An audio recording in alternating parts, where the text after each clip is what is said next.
அனைவருக்கும்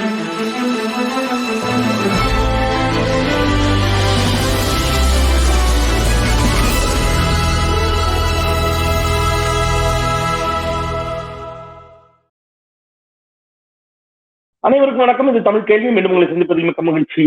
நான் செந்தில். இந்த தனியார் தொலைக்காட்சி ஜி தமிழ் தொலைக்காட்சி ஒளிபரப்பாகிய அந்த குழந்தைகளினுடைய நகைச்சுவை நிகழ்ச்சி ஒரு பெரிய பிரச்சனை ஏற்படுத்தியிருக்கிறது. அடுத்து பாரதிய ஜனதா கட்சியினர் அதற்கு கடும் எதிர்ப்பு தெரிவித்து வருகிறார்கள். ஒன்றிய அரசின் சார்பில் விளக்கம் கேட்டு நோட்டீஸ் அனுப்பப்பட்டிருக்கிறது அந்த தொலைக்காட்சிக்கு. இதை தாண்டி நீங்க கருப்பழனியப்பன் அவர்களை குறிவைக்க தொடங்கி இருக்கிறார்கள் வலதுசாரிகளும் பாரதிய ஜனதா கட்சியினரும். அவர்தான் இதற்கு பின்னணி என்று சொல்லக்கூடியது. எல்லாவற்றையும் தாண்டி அனுராக் தாக்கூர் மத்திய அமைச்சர் இன்றைக்கு சொல்லியிருக்கிறார், யூடியூப் சேனல்கள் மற்றும் தொலைக்காட்சிகள், இந்தியாவிற்கு எதிராக செயல்படக்கூடிய யூடியூப் சேனல்கள் எல்லாம் முடக்கப்படும் அப்படிங்கிறாரு. இவற்றை எல்லாம் சேர்த்து நாம இன்றைக்கு திரு ஆதவன் தீட்சண்யா அவர்களோடு அவருடைய கருத்துக்களை கேட்டறியிருக்கிறோம். நாம் அவரை வரவேற்று பண்ணிக்கலாம். வணக்கம். இப்போ இந்த ஜீ தமிழ் தொலைக்காட்சியினுடைய நிகழ்ச்சி பிரதமருடைய கண்ணியத்தையும் மாண்பையும் குறைக்கக்கூடிய விதத்தில் இருக்கிறது அப்படின்னு சொல்லி நடவடிக்கை எடுக்கப்படும் என்று இணையமைச்சர் முருகன் உறுதி அளித்திருந்தார். அது போலவே இப்ப நடவடிக்கை எடுக்கப்படுகிறது அப்படிங்கிறாங்க. இப்ப நோட்டீஸ் அனுப்பியிருக்கிறாங்க அந்த தொலைக்காட்சிக்கு வழக்கம் கேட்டு 7 நாளுக்குள்ள. இதை எப்படி பாக்குறீங்க? பிரதமருடைய மாண்பை குறைக்கும் வகையில் அந்த நிகழ்ச்சி இருந்ததா?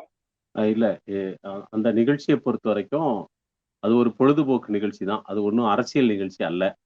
அதுல குழந்தைங்க அவங்கவுங்க ஒரு ஸ்கிரிப்டோட அந்த நிகழ்ச்சியை நடத்துறாங்க. அதுல இந்த குறிப்பிட்ட இந்த 2 குழந்தைகள் அவர்கள் சமகால பிரச்சனைகளை அவர்களுடைய பார்வையிலிருந்து உள்வாங்கி அதை ஒரு ஸ்கிரிப்டாக எடுத்துக்கொண்டு அங்கு செய்கிறார்கள். இப்போது குற்றச்சாட்டு என்னவென்றால், அந்த குழந்தைகள் ஏன் அதை நடத்தினார்கள் என்று ஒரு வாதத்தை வைக்கிறார்கள். இன்னொரு பக்கம் குழந்தைகளுக்கு யாரோ சொல்லிக் கொடுத்துத்தான் அந்த குழந்தைகள் இப்படி செய்திருக்கிறார்களே ஒழிய குழந்தைகளே இப்படி செய்யவில்லை. இது குழந்தைகள் உரிமை, அவர்களுடைய உளவியல் இதெல்லாம் பாதிக்கப்படுகிறது என்று இன்னொரு பக்கம். இந்த 2ம் சமாளிக்கப்பட்டால் உடனே அதற்கு பொருத்தமான பதில் சொல்ல அதுக்கு உடனே இல்ல, இது பிரதமருடைய மாண்பை குலைக்கிறது என்று சொல்கிறார். ஒரு நாட்டினுடைய மாண்பு என்பது அந்த நாட்டு மக்கள் எத்தகைய வாழ்க்கை வாழ்ந்து கொண்டிருக்கிறார்கள், எவ்வளவு சுதந்திரமாக இருக்கிறார்கள், அரசியல் சாசனம் உறுதியளிக்கப்பட்ட உரிமைகளை அவர்கள் எந்த அளவிற்கு அனுபவிக்கிறார்கள் என்பதோடு தொடர்புடையதுதானே ஒழிய, அது அல்லாமல் பிரதமருக்கு என்று தனியாக ஒரு மாண்பு தொங்கிக் கொண்டிருப்பதாக நான் நினைக்கவில்லை. அநேகமாக ஒருவேளை பிரதமரும் கூட அப்படி ஒன்று இருப்பதாக வாதிட மாட்டார் என்றே நினைக்கின்றேன். இது அண்ணாமலையும் இங்கு இருக்கக்கூடிய தமிழ்நாட்டு பாரதிய ஜனதா கட்சிக்காரர்களும் தமிழ்நாட்டில் ஏதாவது செய்து தங்களுடைய இருப்பை காட்டிக்கொள்ள வேண்டும் என்பதற்காக இப்படி சாரமற்ற விஷயங்களை எல்லாம் எடுத்துக்கொண்டு அவர்கள் செய்கிறார்கள். இது இந்த குழந்தைகள் பிரச்சனையில, இந்த தொலைக்காட்சி பிரச்சனையிலிருந்து தொடங்கியதாக நீங்கள் புரிந்து கொள்ள வேண்டியதில்லை. தொடர்ச்சியாக அண்ணாமலை இப்படி ஒரு மிரட்டலை தமிழ்நாட்டு மக்களை பார்த்து வைத்துக் கொண்டே இருக்கிறார். அவர் பொறுப்பேற்பதற்கு முன்பாக எல் முருகன் மத்திய இணையமைச்சராக, ஒன்றிய இணையமைச்சராக பொறுப்பேற்கக்கூடிய அந்த சூழலில் அவர் ஒரு அறிக்கை கொடுத்தார். அப்போது ஒன்றிய இணையமைச்சராக நமது முருகன் தான் செல்கிறார். தகவல் ஒலிபரப்புத்துறை அமைச்சராக, இணையமைச்சராக. அவர் சென்ற ஒரு 6 மாதத்தில் தமிழ்நாட்டினுடைய ஊடகங்களை நாங்கள் கட்டுப்பாட்டுக்குள் கொண்டு வருவோம் என்று ஒரு மிரட்டலை விடுத்தார். அப்போது கடுமையான கண்டனங்கள் எல்லாம் எழுந்த உடனேயே அதை பூசி மழுப்பி, நான் எல்லாரையும் சொல்லவில்லை, எங்களுக்கு எதிராக திட்டமிட்டு அவதூறு செய்கிறவர்களைத்தான் நாங்கள் சொல்லுகிறோம் என்று அப்போது சமாளித்தார். அதுக்கு பிறகு கொஞ்ச நாள் பார்த்தீங்கன்னா அவங்களை கண்டிச்சு பலவிதமான அவர்களுடைய சீர்குலைவான வேலைகளை கண்டித்து பேசுகிறவர்களாகட்டும், அல்லது தொடர்ச்சியாக அவதூறுகளை செய்யக்கூடிய மாரிதாஸ் போன்றவர்கள் அல்லது கிஷோர் கே சாமி போன்றவர்கள், கல்யாணராமன் போன்றவர்கள் எல்லாம் தொடர்ச்சியாக பெண் ஊடகவியலாளர்களையும் சமூக செயல்பாட்டாளர்களையும் மனித உரிமை போராளிகளையும் மிக கொச்சைப்படுத்தியும் அவதூறு செய்தும் தனி மனித கௌரவத்திற்கு பங்கம் நேரக்கூடிய வகையிலும் அவர்கள் தொடர்ச்சியாக தங்களுடைய சமூக ஊடகங்களில் எழுதி கொண்டிருந்த அந்த நேரத்தில், அவர்கள் வேறு வழியின்றி சட்ட நடவடிக்கை உட்படுத்தப்பட்ட நேரத்தில், அது ஏனென்றால் அது கருத்து சுதந்திரத்தின் பால் வராது, அது முழுக்க அவதூறு, திட்டமிட்ட விஷம பிரச்சாரம் என்கிற அடிப்படையிலே தான் அவர்கள் மீது சட்டப்பூர்வ நடவடிக்கை எடுக்கப்படுகிறது. அவ்வாறான ஒரு நடவடிக்கை எடுத்த போது அதை அண்ணாமலை எதிர்கொண்ட விதம் மிக கடுமையானது. அது எந்த அளவுக்கு ஒரு ஜனநாயக விரோத மனப்பான்மை உள்ளவராக அவர் இங்கு இருந்தார், தன்னை வெளிக்காட்டி கொண்டார் என்பதற்கு அது ஒரு உதாரணம். அப்போது அவர் சொன்னார், நாங்கள் 17 மாநிலங்களில் ஆட்சியில் இருக்கிறோம், நாங்கள் நினைத்தால் எந்த மாநிலத்தின் போலீஸை வைத்தும் இங்கு இருக்கக்கூடியவர்கள் மீது வழக்கு பதிந்து தூக்க முடியும் என்று சொன்னார். இப்படி ஒரு அறிக்கையை கொடுப்பதற்கு எவ்வளவு ஆணவம் இருக்க வேண்டும்? இவர்கள் ஆளுங்கட்சியாக இருப்பதனாலே யாரை வேண்டுமானாலும் கை வைத்து விட முடியுமா என்கிற கேள்வி எல்லாம் அதற்காகத்தான் அவர்கள் ஆசைப்படுகிறார்களா என்பது வேறு விஷயம். ஆனால் அப்படியெல்லாம் செய்துவிட முடியுமா? இன்றைக்கு இவர்கள் ஊப்பா சட்டத்திலே கைது செய்து சிறையில் அடைத்திருக்கக்கூடிய பல பேரை நீதிமன்றங்கள் விடுவித்திருக்கின்றன. இவர்கள் தொடர்ச்சியாக ஒரு குரூரமான மனநிலையில் தங்களுடைய மாற்று கருத்தாளர்களை அல்லது விமர்சகர்களை சித்திரவதை செய்ய வேண்டும், உளவியல் ரீதியாக நெருக்கடி கொடுக்க வேண்டும், ஒருவருக்கு செய்யக்கூடிய சித்திரவதை அடுத்தவரை வாயடைக்க செய்ய வேண்டும் என்று இவர்கள் முயற்சிக்கிறார்கள். அந்த முயற்சியினுடைய ஒரு பகுதியில தான் இது போன்ற விஷயங்கள் எல்லாம் வந்து நீங்க இணைச்சு பார்க்கணும். இப்ப இந்த தொலைக்காட்சி விவாதத்தை கூட நீங்க நிகழ்ச்சியை கூட அவங்க ஏன் இவ்வளவு பெருசு பண்றாங்கன்னா, எங்க கையில வந்து ஒன்றிய அரசு இருக்கிறது. ஒன்றிய அரசினுடைய இணை அமைச்சர் எங்க தமிழ்நாட்டில இருந்து நாங்க அனுப்பின ஒரு ஆளு. அவர் நினைச்சாருன்னா உங்களை என்ன வேணாலும் பண்ண முடியும் அப்படின்னு சொல்லி. இது ஒன்றும் புதிதாக அவர்கள் தொடங்கவில்லை. கடந்த காலத்தில் இவர்களை பற்றி மிக காத்திரமான விமர்சனங்களை வைத்த பல தொலைக்காட்சிகள், அது நியூஸ் கிளிக் ஆகட்டும் அல்லது என்டிடிவி ஆகட்டும், இவங்களோட சமரசம் செய்து கொள்ளாத பல பத்திரிகைகளினுடைய ஊடகங்கள், அது காட்சி ஊடகங்களாகட்டும் அல்லது அச்சு ஊடகங்களாகட்டும், அந்த ஊடகங்கள் எல்லாம் சோதனைக்குள்ளாக்கப்பட்டதும், அவர்களுக்கு தேவையற்ற கெடுபிடிகள் விதிக்கப்பட்டதும், ஒளிபரப்பை நிறுத்த வேண்டும் என்று உத்தரவிடப்பட்டதையும், பிறகு பல்வேறு அழுத்தங்கள் காரணமாக பின்வாங்கியது, இது எல்லாமே நாம் வந்து பார்த்திருக்கிறோம். ஆகவே இவர்கள் இன்றைக்கு திட்டமிட்டு இப்படி ஒரு அச்சுறுத்தும் நடவடிக்கை, தமிழ்நாட்டு மக்களுடைய கருத்து வெளிப்பாட்டு சுதந்திரத்தை ஒடுக்குவதற்கு அவர்கள் கையில இருக்கக்கூடிய அதிகாரத்தை துஷ்பிரயோகம் செய்ய விரும்புகிறார்கள். அவர்கள் உண்மையிலேயே ஜனநாயக விரோதிகள். இதுல கூடுதலாக இன்றைக்கு சீத்தமிழ வந்து கருப்பழனியப்பன் தான் இதன் பின்னணியில் இருக்கிறார். அவருக்கு இந்த நிகழ்ச்சிக்கும் தொடர்பு இருக்கான்னு தெரியல. ஏன்னா அவர் அதுல வந்து ஃப்ரீலான்ஸரா ஒரே ஒரு ஷோ பண்றாரு, அது போயிட்டு வந்துருவாரு. அது வேற ஒரு நிறுவனம் தயாரித்து கொடுக்கக்கூடிய நிகழ்ச்சி. இப்ப இன்னொரு தொலைக்காட்சியில எப்படி இது மாதிரியான பேச்சரங்க நிகழ்ச்சி இருக்கோ அதே மாதிரி அது. ஆனால் அவர்தான் இதன் பின்னணியில் என்று அவர்தான் அந்த சேனலுடைய ஒட்டுமொத்த அதிகாரம் கொண்டவர் போல ஒரு இதை குறிவிச்சு அவரை குறிவிக்க வேண்டிய தேவை இல்ல.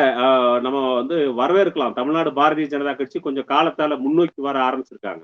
வழக்கமா அவங்க பெரியார்கிட்ட இல்லைன்னா நேருகிட்ட தான் எல்லா பிரச்சனையும் கொண்டு போய் சேர்ப்பாங்க. நல்ல வேலை நேருவோ பெரிய ஸ்கிரிப்ட் எழுதி கொடுத்தாங்கன்னு சொல்லாம கருப்பண்ண வந்திருக்கிற பொறுத்த வரைக்கும் பாராட்டலாம். வந்து அவங்க என்ன நினைக்கிறாங்கன்னா, இவங்க சாகாகளை வந்து யாரை வச்சு எப்படி இவங்க, அதாவது ஒரு ஐபிஎஸ் முடிச்சுட்டு பொறுப்புல இருந்து வந்த ஒரு அண்ணாமலை, அவருடைய அறிக்கை எல்லாம் எவ்வளவு தப்பும் தவறுமா இருக்குது, எவ்வளவு வரலாற்று பிழைகளோட இருக்குது, கால வலுவோட இருக்குதுன்றதெல்லாம் நம்ம பார்த்துக்கிட்டு இருக்கோம். தன்னை போலவே அவர் பிற நினைக்கிறாருன்னு நினைக்கிறேன். இந்த காலத்துக்கு குழந்தைங்க கூட்டு போய் இவங்க சாகாவல வச்சு கத்தி கபடா சைக்கிள் செயின் கொடுத்து வந்து வெற்றிவேல் வீரவேல் இப்படிலாம் இன்னைக்கு தமிழ்நாட்டுல நான் இந்த நேர்காணல் வாயிலா ஒண்ணு சொல்றேன். தமிழ்நாடு அரசாங்கம் நிச்சயமா கவனம் செலுத்தணும். தமிழ்நாட்டில் சிலம்பாட்டம் கற்றுக் கொடுப்பதாக ஒரு பாவனை செய்து கொண்டு குழந்தைகளை சிறார்களை வந்து இன்றைக்கு RSS கூட்டிட்டு போய், ஏனென்றால் நேரடியாக RSS சாகா நடத்துவதிலே எங்கே அவர்களுக்கு தடை இருக்கிறதோ அங்கெல்லாம் இவர்கள் சிலம்பாட்டம் சொல்லி தருவதாக ஊடுருவி சிறார்களை வந்து வசப்படுத்தி இன்றைக்கு நடத்தி கொண்டிருக்கிறார்கள். இதற்கு நகராட்சி பூங்காக்கள் அல்லது பள்ளிக்கூட வளாகங்களையே அவர்கள் பயன்படுத்தக்கூடிய இடத்துக்கு சென்றிருக்கிறார்கள். அந்த குழந்தைகளிடமெல்லாம் எத்தகைய விச கருத்துக்களை இவர்கள் பரப்புகிறார்கள், அந்த குழந்தைகள் எப்படி அறிவியல் மனப்பான்மை இல்லாமல் இவர்கள் சொல்வதை கேட்டுக்கொண்டு அதை அப்படியே உள்வாங்கி வளர்கிறார்கள் என்றதெல்லாம் நாம் பார்த்துக்கிட்டு இருக்கிறோம். சின்னஞ்சிறு குழந்தைகள் கையிலே வெட்டெருவாளையும் வீச்செருவாளையும் கொடுப்பதெல்லாம் நாம் பார்த்து கொண்டிருக்கிறோம். அப்படியாகத்தான் எல்லா குழந்தைகளும் இருப்பார்கள் என்று இவர்கள் எதிர்பார்க்கிறார்கள். அப்படியெல்லாம் இல்லை. நாம் பள்ளிக்கூட காலத்திலிருந்தே பார்க்கிறோம். நீங்கள் ஆண்டு மலர்கள் வருகிறது. இன்றைக்கு பள்ளிக்கூடங்களிலே சிறார்கள் எவ்வளவு பிரமாதமாக கதை, கவிதைகள், ஓவியம், நாடகம், குழந்தைங்க வந்து கதை சொல்லலாம், கவிதை எல்லாமே படிக்கும். பட் ஒரு அரசியல் பேசக்கூடிய அளவுல செல்லாநோட்டு நடவடிக்கைகளை டிமானிட்டைசேஷனை பத்தி பேசக்கூடிய அளவுல குழந்தைகள் எங்கிருந்து பெற்றுக் கொள்கிறார்கள்? அவர்களுக்கான மொழியை, ஒரு எழுதுவதற்கான பொறியை இதெல்லாம் சமூகத்திலிருந்து தான் பெற்றுக் கொள்கிறார்கள். நாடகம் கூட அப்படித்தான். ஆகவே இந்த ஜி தொலைக்காட்சியில் வந்திருக்கக்கூடிய அந்த முட்டாள் மன்னர் என்கிற அந்த நாடகம் கூட தங்களுடைய சமகால பிரச்சனைகளை உன்னிப்பாக கவனிக்கக்கூடிய ஒரு குழந்தை, மிக உன்னிப்பாக கூட தேவையில்லை, மேலோட்டமாக கவனிக்கக்கூடிய ஒரு குழந்தைக்கு இதெல்லாம் ஒரு அந்நியமான விஷயமாக நான் கருதவில்லை. எல்லா குழந்தைகளுக்கும் டெலிபிராம்டர் தேவையே படாது.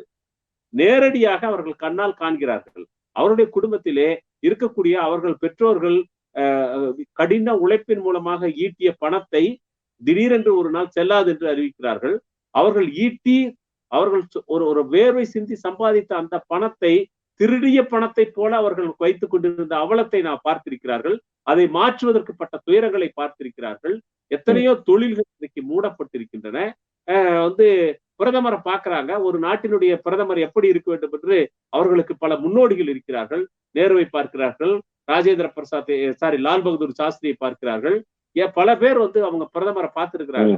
பார்க்கும் போது சமகாலத்துல வந்து உலக நாடுகளுடைய பல பிரதமர்களை பார்க்கறாங்க, அவங்க நாட்டினுடைய பிரதமரை பார்க்கறாங்க. அவங்களுக்கு ஒரு சித்திரம் கிடைக்கிறது. அவங்களுக்கு ஒரு சித்திரம் கிடைக்கிறது. பல தொழில்கள் மூடப்பட்டிருப்பதை பார்க்கிறார்கள், அல்லது வியாபாரம் நசிந்து போனதை பார்க்கிறார்கள். வேலை வாய்ப்பு இல்லாமல் அவர்களுடைய பெற்றோர்களோ, உற்றார் உறவினர்களோ, குடும்பத்தவர்கள் யாரோ ஒருவர் வேலை இழந்து கிடப்பதை பார்க்கிறார்கள். இந்த கொரோனா காலத்தில் வருமான இழப்பு ஏற்பட்டதை பார்க்கிறார்கள், வருமானம் குறைந்திருப்பதை பார்க்கிறார்கள். இதன் காரணமாக அந்த குழந்தைகளுடைய வாழ்வாதாரமும் வாழ்க்கை தரமும் அவர்கள் வந்து குலைந்திருப்பதை நேரடி அனுபவமாக எல்லாம் பார்க்கிறார்கள். இதையெல்லாம் கண்ணீரும் கம்பளையுமாக கதறிக்கொண்டு சொல்ல வேண்டும் என்ற அவசியம் இல்லை. இதையெல்லாம் உங்களுடைய சொந்த துயரத்தை, ஆற்றாமையை கூட சொல்வதற்கு குழந்தைகளுக்கு சாத்தியம்தான். அதெல்லாம் நீங்க எப்படி இல்லைன்னு சொல்ல முடியும்? இன்றைக்கு சுந்தர் சர்கை போன்ற மிகச்சிறந்த ஆய்வாளர்கள் எல்லாம் சமகாலத்தில் தமிழ்நாட்டின் குழந்தைகள் எப்படி எழுதி கொண்டிருக்கிறார்கள் என்று பேசுகிறார்கள். ரமணா என்று ஒரு சிறுவன் ஆங்கிலத்திலே சுமத்ரான்னு சொல்லி ஒரு நாவல் எழுதுகிறாப்ல. நீங்க மலையாளத்திலிருந்து தொடர்ச்சியாக இங்கே தமிழுக்கு மொழிமாற்றம் செய்யப்படுகின்றன சிறுவர்களுடைய இலக்கியம். சிறுவர் இலக்கியம் என்றே ஒரு பகுதி இருக்கிறது. இப்ப நீங்க வந்து அப்ப இந்த குழந்தைகள் அவர்களாகவே சிந்தித்துதான் இதை சொல்லியிருக்கிறார்கள், பகுதி செய்திருக்கிறார்கள் அப்படி சொன்னாலும் அதுல ஆச்சரியம் இல்லைங்கிறீங்க. அவங்களுக்கு வந்து ஒரு கச்சாவாக அவருக்கு ஒரு திட்டம் கிடைச்சிருக்கும், ஒரு யோசனை கிடைச்சிருக்கும். அதை பெரியவங்களோட அவங்க வந்து கலந்தாலோசித்து அதை செழுமைப்படுத்திக் கொண்டிருக்கலாம், அல்லது அதை எப்படி வெளிப்படுத்துவது என்று உங்களிடமோ என்னிடமோ யாரிடமோ கேட்டிருக்கலாம். அதற்கான வாய்ப்புகள் இருக்கிறது. அதெல்லாம் நீங்க செய்யக்கூடாதுன்னு ஒண்ணு சொல்ல முடியாது. அப்படியெல்லாம் அவங்க செய்து கொண்டு அதை வெளிப்படுத்தினால் அதில் என்ன தவறு என்று நான் கேட்கிறேன். பாஜகவிற்கு எதிரான கருத்துக்களை பொதுவெளியிலோ அல்லது அரசியல் மேடைகளிலோ அல்லது தமிழ்நாடு முற்போக்கு தலைவர் கலைஞர்கள் இந்த மாதிரியான மேடைகளிலோ வைக்கக்கூடிய திரு கருப்பள்ளி அப்பனாரா அல்லது நீங்களா இருக்கலாம், அல்லது இதற்கு முன்பு தொலைக்காட்சிகளில் நெறியாளராக இருந்த நானோ அல்லது குணசேகரனோ, இந்த மாதிரியான பாஜகவை நோக்கி, ஆட்சி கட்சியை நோக்கி கேள்வி கேட்கக்கூடியவர்களை திட்டமிட்டு கட்டம் கட்டும் முயற்சியினுடைய ஒரு நீட்சியாகத்தான் இப்ப கருப்பள்ளி அப்பன் வந்து நிற்கிறாங்களா? நிச்சயமா கருப்பழனியப்பன் தொடர்ச்சியாக அது வந்து ஒரு தேர்தல் பிரச்சாரத்துக்கு வந்தார் என்பது மட்டுமல்ல, அவர் தொடர்ச்சியாக பொது வெளியிலே சமூகத்தினுடைய மேலிருந்து வரக்கூடிய முக்கியமான பிரச்சனைகள் மீது கருத்து சொல்லக்கூடியவராக இருக்கிறார். அவ்வாறான கருத்து நிச்சயமாக இன்றைய ஒன்றிய ஆட்சியாளர்களுக்கு ஓப்பான கருத்து அல்ல. தங்களுக்கு மாற்று கருத்துள்ளவர்களை கட்டம் கட்டி தூக்க வேண்டும் என்று ஆள் தூக்கி சட்டங்களை அவர்கள் பலவிதமான சட்டங்களை நிறைவேற்றி வைத்திருக்கிறார்கள் என்பது ஒன்று. இன்னொன்று, இவ்வாறானவர்களை திட்டமிட்டே அவர்களை ஒரு சமூகத்தின் முன்னாலும் சட்டத்தின் முன்னாலும் குற்றவாளிகளாக சித்தரிப்பதற்கு திட்டமிட்ட பல சதி வேலைகளையும் செய்து கொண்டிருக்கிறார்கள். நீங்க பீமா கோரேகான் வழக்கிலே கைது செய்யப்பட்டு சிறையில் அடைக்கப்பட்டு 16 பேரில் ஒருவர் இறந்து விட்டார், ஸ்டேன்சாமி இறந்து விட்டார். இன்னும் 15 பேர்ல சுதா பரத்வாஜ் இப்ப சமீபத்துல பிணையிலே வெளிவந்திருக்கிறார்கள். மீதி இருக்கக்கூடியவர்கள் மொத்தமாகவே இந்த 16 பேருடைய வழக்கிலுமே மிக முக்கியமாக நாம் கவனத்திலே கொள்ள வேண்டிய விஷயம், அவர்கள் பிரதமரை கொள்வதற்கு சதித்திட்டம் தீட்டினார்கள், சட்டவிரோதமான மாவோயிஸ்ட் கட்சியோடு தொடர்பிலே இருந்தார்கள் என்றெல்லாம் அவர்கள் மீது குற்றச்சாட்டு. இந்த குற்றச்சாட்டுக்கு ஆதாரமாக அவர்கள் சொன்னது என்பது ரோனா வில்சன் என்பவருடைய கணினியில் லேப்டாப்ல வந்து இருந்த சில கோப்புகள், மின்னஞ்சல் மூலமாக பெறப்பட்ட கோப்புகள். ஆனால் இப்போ வந்து அது என்ன, ஆர்சனல் ஒரு டிஜிட்டல் போரன்சிக் லேப் வந்து என்ன சொல்லியிருக்குது அப்படின்னு சொன்னா, அவங்க வந்து இது முழுக்க இந்த ரோனா வில்சனுக்கு சம்மந்தம் இல்லாமல், அவருக்கே தெரியாமல் அவருடைய மடிக்கணினியிலே ஊடுருவி சிலர் இந்த விஷயங்களை எல்லாம் அவர்கள் விதைத்திருக்கிறார்கள். தங்களுக்கு தேவையான அல்லது அவர்களை அறியாமலேயே அவர்களை சமூக குற்றவாளிகளாக, சட்டத்தின் முன் குற்றவாளிகளாக சித்தரிக்கக்கூடிய பல கோப்புகளை அவர்களுக்கே தெரியாமல் அவர்களுடைய லேப்டாப்ல சொருகியிருக்கிறார்கள் மின்னஞ்சல் வழியாக என்று இன்றைக்கு அம்பலப்படுத்தியிருக்கிறார்கள். அந்த டிஜிட்டல் போரன்சிக் லேப் என்பது உலகளாவிய அளவில் பல முக்கியமான வழக்குகளில் துப்பு துலக்கி கொடுத்திருக்கக்கூடிய நிறுவனம். ஆகவே அவர்கள் எப்போதிருந்து பார்த்தால் இந்த பீமா கோரேகான் பிரச்சனை தொடங்குவதற்கு முன்பாகவே கிட்டத்தட்ட 2 ஆண்டுகளுக்கு முன்பிருந்தே இவர்கள் அப்படியான கோப்புகளை தயாரித்து அதை உள்ளே செருகி வைக்கிறார்கள். பிறகு அந்த பீமா கோரேகான் சமயத்திலே இந்த மின்னஞ்சலை அவர்கள் லேப்டாப்பை கைப்பற்றி அதிலிருந்து இந்த மின்னஞ்சலை கொண்டு நீங்கள் இந்த பீமா கோரேன் வழக்கு பிரச்சனையிலே நீங்கள் இந்த மாதிரி எல்லாம் சம்பந்தப்பட்டிருக்கிறீர்கள் என்று பொய்யாக இட்டுக்கட்டிய ஒரு குற்றச்சாட்டின் பேரில் அவர்கள் கைது செய்து சிறையில் அடைக்கப்படுகிறார்கள். பிரதமரை கொள்வதற்காக சதித்திட்டம் தீட்டியதாக அவர்கள் குற்றம் சாட்டப்படுகிறார்கள். இவ்வாறாக தங்களுக்கு மீது விமர்சனம் வைக்கக்கூடியவர்களை, மனித உரிமை செயல்பாட்டாளர்களை, தலித் உரிமைகளுக்காக போராடக்கூடியவர்களை, தொழிற்சங்க தலைவர்களை, இன்னும் சொல்ல போனால் கலை நிகழ்ச்சியை நடத்தக்கூடியவர்களை எல்லாம் கூட அவர்கள் இன்றைக்கு கைது செய்து சிறையிலே அடைத்திருக்கிறார்கள். இன்னும் ஒருபடி மேல போய் இன்னைக்கு அனுராக் தாக்கூர் சொன்ன செய்தி நான் உங்கள்கிட்ட கூடுதலா சொல்லிடுறேன். இந்தியாவிற்கு எதிராக சதி செய்யக்கூடிய வலைத்தளங்கள் மற்றும் யூடியூபுகள் முடக்கப்படும் அப்படின்னு அனுராக் தாக்கூர் சொல்லியிருக்கார். இந்தியாவிற்கு எதிராக, இந்த தேசத்திற்கு எதிராக சதி செய்யக்கூடிய வலைத்தளங்கள், யூடியூபுகள் நிச்சயமாக முடக்கப்பட வேண்டும். அதுல மாற்று கருத்தே இல்லை. ஆனால் இவர்களை நோக்கி கேள்வி கேட்பவர்களையும் இந்தியாவிற்கு எதிரானவர்கள் என்று திசை மாற்றி, பாஜக தான் இந்தியா, இந்தியா தான் பாஜக, பாஜக நோக்கி கேள்வி கேட்பவர்களையே இந்தியாவிற்கு எதிரிகள் என்று சொல்லி அவர்களுடைய வலைத்தளங்களையும் யூடியூப்களையும் முடக்குவதற்கான சதி இது என்றும் ஐயப்படலாமா நம்ம? அப்படி இல்ல, நிச்சயமா அதை நோக்கித்தான் அவங்க போறாங்க. ஏன்னா நீங்க இன்னைக்கு ஒரு பிரிண்ட் மீடியாவையும் அதே மாதிரி காட்சி ஊடகங்களையும் கட்டுப்படுத்துவதற்கு பலவிதமான முயற்சிகளை அவர்கள் தொடர்ந்து செய்து கொண்டிருக்கிறார்கள். இன்னும் சொல்ல போனால் அவர்களுக்கு தேவைப்பட்ட பல தொழில் அதிபர்கள் கையிலேயே ஊடகங்களில் பெரும் எண்ணிக்கை இருக்கிறது. அவர்களுக்கு நீங்க கடந்த நீங்க உட்பட, குணசேகரன் உட்பட தமிழ்நாட்டில் நீங்க பாத்தீங்க, வேறு ஊடகங்களிலே பணியாற்றி கொண்டிருக்கக்கூடிய சில மாற்று கருத்தாளர்களை அல்லது ஒரு ஊடக அறம் சார்ந்து செயல்படக்கூடியவர்களை எல்லாம் அவர்கள் கட்டம் கட்டி, அவர்கள் குறிப்பிட்ட அரசியல் பின்புலத்தை சார்ந்தவர்கள், அவர்கள் இருக்கக்கூடாது, அவர்கள் இருந்தால் பாரபட்சமாக செய்திகளை வெளியிடுவார்கள் என்றெல்லாம் அவதூறுகளை செய்து தொடர்ச்சியாக அதற்குண்டான ஒரு கெடுநோக்கத்திலான தரவுகளை எல்லாம் அவர்கள் முன்னிறுத்தி ஒரு கடுமையான பிரச்சாரத்தை கட்டவிழ்த்து விட்டு நீங்கள் எல்லாம் அந்த நிறுவனங்களில் இருந்தே வெளியேறும் நிலையை உருவாக்கினார்கள். இது நாடு முழுவதும் இவ்வாறாக செய்திருக்கிறார்கள். இது அச்சு ஊடகத்திலும் நடந்திருக்கிறது. இப்போது இந்த வலைக்காட்சிகள் அல்லது இணைய வழி ஊடகங்கள் இருக்குல்ல, இந்த இணைய வழி ஊடகங்கள், யூடியூபர்ஸ், இவங்களை எல்லாம் கட்டுப்படுத்துவதற்கு ஏதாவது ஒன்று செய்ய வேண்டியிருக்கிறது.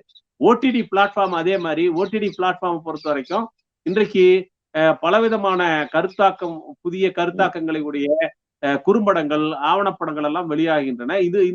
இது எல்லாமே இந்த இணைய வழியில் இன்றைக்கு நடந்து கொண்டிருக்கக்கூடிய மாற்றங்களை இவர்கள் மிகுந்த அச்சத்தை பார்க்கிறார்கள். தங்களுக்கு எதிரான கருத்துக்கள் இந்த ஊடகங்கள் வழியாக பரப்பப்படும், மக்கள் மத்தியில் விடும் என்று அஞ்சுகிறார்கள். பலவீனமான கருத்துள்ளவர்கள் அல்லது கருத்தே இல்லாதவர்கள் தான் கருத்தோடு இருக்கக்கூடிய எந்த ஒரு விஷயத்தையும் பார்த்து அச்சப்படுவார்கள். பாரதிய ஜனதா கட்சிக்கு இருக்கக்கூடிய நோய் என்பது அதுதான். ஆகவே அவர்களை நோக்கி எந்த ஒரு சிறு வார்த்தை சொன்னால் கூட தாங்கள் தான் தேசம், தேசம்தான் தாங்கள் என்று அவர்கள் ஒரு கற்பிதத்தில் இருக்கிறார்கள்.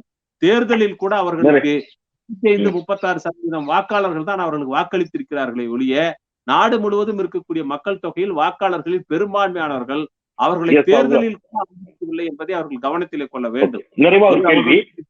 மக்கள் தொகையோடு ஒப்பிடுகிற போது, வாக்காளர்களோடு ஒப்பிடுகிற போது ஒரு சிறுபான்மையினுடைய ஆதரவில் தான் அவர்கள் ஆட்சி அமைத்திருக்கிறார்கள். அவர்கள் ஒன்றும் இந்தியா அல்ல. இந்தியா என்பது அவர்கள் வெளியே பெரும்பகுதியாக இருக்கிறது. அது இவர்களோடு முரண்பட்டு இருக்கிறது. இவர்கள் பேசக்கூடிய ஒற்றைத்துவத்தை நிராகரிக்கிறது. இவர்கள் பேசக்கூடிய பார்ப்பனியத்தை நிராகரிக்கிறது. இவர்கள் முன்வைக்கக்கூடிய சமஸ்கிருதத்தை நிராகரிக்கிறது. மோடியை காலகாலத்துக்கும் இந்த நாட்டுக்கு வழிகாட்டக்கூடிய பெரிய வழிகாட்டி என்று சொல்லக்கூடிய விஷயத்தை எல்லாம் நிராகரிக்கக்கூடியவர்கள் தான் பெரும்பான்மையாக இருக்கிறார். ஓகே, நிறைவா ஒரு கேள்வி. இப்போ இந்த குழந்தைகளுடைய நிகழ்ச்சியை சொல்லுகின்ற பொழுது அந்த குழந்தைங்களாவே கூட இவ்வளவு தூரம் அவ்வளவு பெரிய டயலாக்ஸ், அவ்வளவு பெரிய இதை அந்த குழந்தைங்க அவ்வளவு தெளிவா சிந்தித்து யாரும் சொல்லி கொடுக்காம மனப்பாடம் செய்யாமல் அப்படி பேசிட முடியுமா? ஒரு பெரியவங்களா இருந்தா அப்படி பேச முடியும், பார்க்காம பேசுறது அப்படிங்கிறது. குழந்தைங்களுக்கு அது எவ்வளவு தூரம் அப்ப யாரும் சொல்லி கொடுத்துதானே பேசியிருப்பாங்க அப்படிங்கறதுதான் அண்ணாமலை போன்ற வாதமா இருக்கு. இல்ல, நான் என்ன சொல்றேன், சொல்லி கொடுத்து பேசினாங்களா இல்லையான்னு ரெண்டாவது விஷயம். இப்ப நான் என்ன சொல்றேன், அந்த குழந்தைங்க அங்கிருந்து நீங்க இன்னைக்கு எத்தனையோ திட்டங்கள் இன்னைக்கு அரசு கொண்டு வருது. அந்த திட்டங்களை எல்லாம் யாரு பிரச்சாரம் பண்றது? இப்போ எய்ட்ஸ் பிரச்சாரத்துக்கு யார குழந்தைகள் எல்லாம் ஊர்வலம் போறாங்க. என்ன சம்பந்தம் அது? குழந்தைங்க எய்ட்ஸ் சம்பந்தமா அந்த பிள்ளைங்க தான் அதுக்கு சம்பந்தமா? குடும்ப கட்டுப்பாடு ஊர்வலத்துக்கு குழந்தைகள் அனுப்புறீங்க, அவங்களுக்கு என்ன சம்பந்தம்? ரோட் சேஃப்டிக்கு குழந்தைகள் அனுப்புறீங்களுக்கு என்ன சம்பந்தம்? என்ன அதனுடைய பொருள் என்னன்னா, அரசு ஒரு திட்டத்தை கொண்டு வருகிறது, அதை மக்கள் மத்தியில கொண்டு போவதற்கு மாணவர்களிடம் சொன்னால் அது குழந்தைகள் வழியாக பெற்றோர்களுக்கும் செல்லும், குடும்பத்திற்கு செல்லும் என்பதுதான் அடிப்படை.